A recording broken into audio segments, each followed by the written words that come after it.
조현병을 앓고 있는 40대 아버지가 4살 배기 어린 아들, 이 영아를 차에 태우고 고속도로를 역주행했습니다. 그런데 결혼을 앞둔 예비 신부가 운전하는 차량과 정면으로 충돌을 해서 모두가 다 숨졌습니다.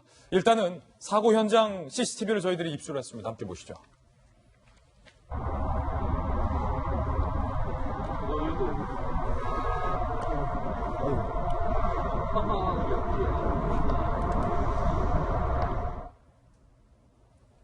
(4일) 오전 7시 34분쯤 충남 공주시의 이 당진에서 대전고속도로 상행선이에요. 지금 보시는 것처럼 라보 화물차가 빠른 속도로 역주행을 하고 있고, 이를 막기 위해서 순찰차가 먼저 앞으로 가서 막으려고 갔습니다.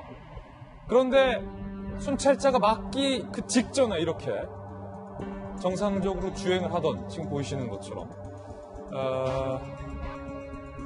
이 포르테 차량과, 흰색 포르테 차량과 정면으로 충돌을 하면서 차가 이렇게 처참히 부서지는 사고 결과가 발생을 했습니다. 이 사고로 인해서 운전자 40대 아버지, 그리고 그 옆에 탔던 4살 영아 아들, 그리고 포르테의 운전자, 여성 운전자인데 결혼을 2주가량 앞두고 있었던 예비 신부, 모두 다 숨지는 안타까운 결과가 발생했습니다. 이 사건의 전말 함께 보시죠.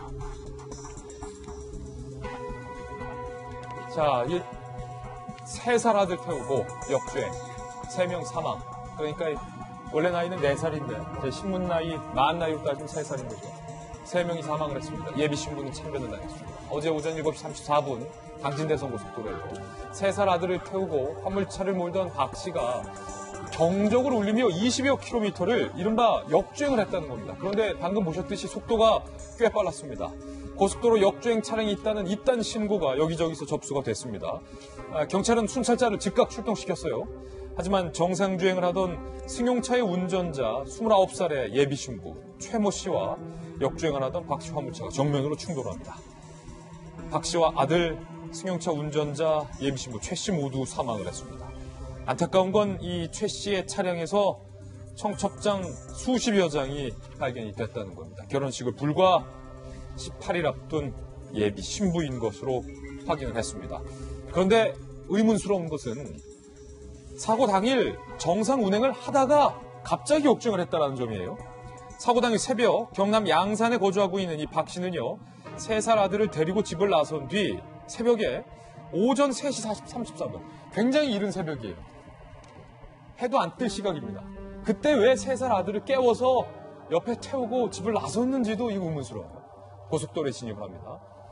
당진대선 고속도로 인근까지 처음엔 고속도로 정상 운행을 제대로 했다는 겁니다. 그런데 3시간이 지난 오전 7시 15분쯤에 갑자기 차량을 반대로 돌려서 고속도로 위에서 역주행을 했다는 겁니다. 그런데 더욱더 안타까운 건 차량이 충돌하기 불과 8분 전에 아내가 실종 신고를 다급하게 합니다. 박 씨 아내가 남편이 조현병 치료받고 있는데 아이를 데리고 가서 걱정이다, 약을 먹지 않아서 상당히 위험하다라고 경찰에 신고를 했던 사실도 확인됐습니다. 손소 변호사님. 예. 정말 안타까운데 여러 가지 지금 의문스러운 점이 제기되고 있어요. 왜 이분이 그 새벽 3시에 아들을 데리고 고속도로를 갔는지, 그리고 잘 가다가 갑자기 왜 방향을 틀어서 역주행을 하는 것인지, 또 경적을 울리면서 내달린 것은 어떻게 봐야 하는지, 3살 아들은 왜 태웠는지. 일단 그 운전자가 사망했기 때문에 운전자에게 직접 질문을 할 수는 없는 상황입니다. 네. 또한 아내도 정확하게 모든 것을 알지는 못할 가능성이 있어요. 따라서 지금 경찰도 현재까지는 왜 이 사고가 발생했는지 구체적인 원인을 파악하지 못했다는 그런 좀 솔직한 이야기를 하고 있는 상황인데요. 예. 그렇다면 좀 진작을 좀 해봐야 되겠습니다. 첫 번째로 본인의 정신건강 상태를 비관해서 사실상의 자해에 가까운 행위를 한 것이 아니냐, 이런 가능성도 있는데요. 하지만 조금 전에 영상을 본 대로 일단 역주행을 할 때도 최대한 오른쪽에 붙어서 운전을 했습니다. 이거는 일단 그 위험에 처한 후에 뭔가를 피하기 위한 행동이 아닌가 싶은 생각도 들고. 지금 이 모습인데 갓길 쪽으로 붙어서 이 아버지가 최대한 사고를 피해 보려는 듯한 차로를 택했다는 것. 그렇습니다. 그리고 또 정상 주행을 하다가 또 갑자기 역주행을 했다는 점, 또한 전날 늦은 시간까지 또 아내와 본인의 그 질병에 대해서 논의를 했다. 또한 자신의 자녀까지 태우고 나갔다는 점을 볼 때 애초부터 뭔가 신병의 비관으로 인해서 스스로 이제 해를 자초하는 행위를 한 것은 아니지 않겠느냐, 이런 짐작도 할 수 있겠습니다. 예. 그렇다면 두 번째는 정상적인 주행을 하다가 갑작스러운 정신상의 장애가 발생해서 이상 행동을 했을 가능성도 있는데요.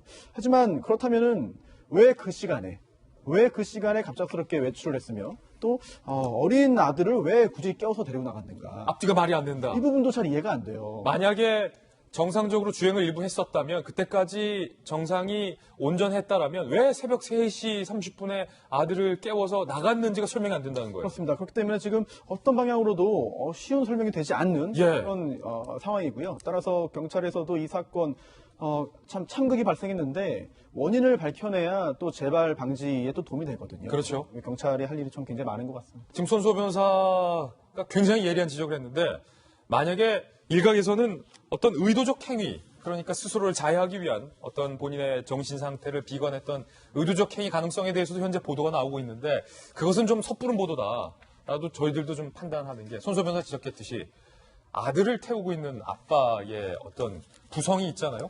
이것은 본인이 앓고 있는 어떤 질병을 초월하는 그런 부성이기 때문에 경적을 울렸다는 행위가 제가 판단하기에는 본인이 역주행을 하고 있는 상태에서 뭔가 아들을 보호하기 위해서 갓길로 바짝 붙여 주행을 하고 경적을 울리면서 뭔가 좀 경고를 한 건 아닌가. 그럴 가능성이 저는 충분히 높다고 보고요. 예. 그러니까 이 당진대전 고속도로를 탔다라고 얘기를 하고 있는데, 충남 서산이 본인의 부모님이 있는 곳이라고 합니다. 그러니까 부모님이 있는 곳을 향해서 가다가 어느 순간 갑자기 차를 돌려서 역주행을 했다라고 하는데요. 나가게 됐던 시간은 새벽 3시가 넘는 때니까 아마 굉장히 어두웠던 시간으로 볼 수가 있고요. 예. 역주행을 하면서 사고가 났던 것은 7시가 조금 넘는 시간입니다. 그래서 해가 뜨고 동이 트고 난 다음에 뭔가 문제가 잘못되고 있다는 것들을 인지해서 차의 방향을 틀지 않았을까라는 생각이 들고요. 우리가 역주행하는 과정에서 봤을 때는 역주행을 하고 나서도 본인이 제대로 가고 있는지를 인지하지 못하는 경우도 있거든요. 예. 그 과정에서 위험을 인지하고 갓길에 붙어서 저렇게 가다가 차별 사고를 당한 게 아닌가, 이렇게 좀 우려스러운 상황인데, 사고 현장에는 어린 아이, 이 3살 배기 아이가 가지고 있던 보행기, 그리고 고민형까지 있었다고 얘기를 하고 있거든요. 예. 그러니까 만약 그 새벽에 뭔가 다른 생각을 가지고 나가게 됐다면은 방금 전에 우리 김진 기자가 얘기했던 부성으로서 아이와 함께 데리고 나갈 가능성은 저는 아예 없다고 생각을 합니다. 뭔가에 대해서 이제 조현병을 앓고 있는 상황이었고, 약을 끊은 지 한 2달 정도가 됐다는데, 그 중간에서 본인 스스로가 제어되지 않는 문제들을 그 새벽에 발생했던 게 아닌가 싶은데요. 정말 너무나 끔찍하고 안타까운 일이어서, 게다가 라보에 탑승하고 있는 운전자뿐만이 아니라 피해자까지 같이 사망하게 된 터라 정말 안타까움을 금할 길이 없습니다.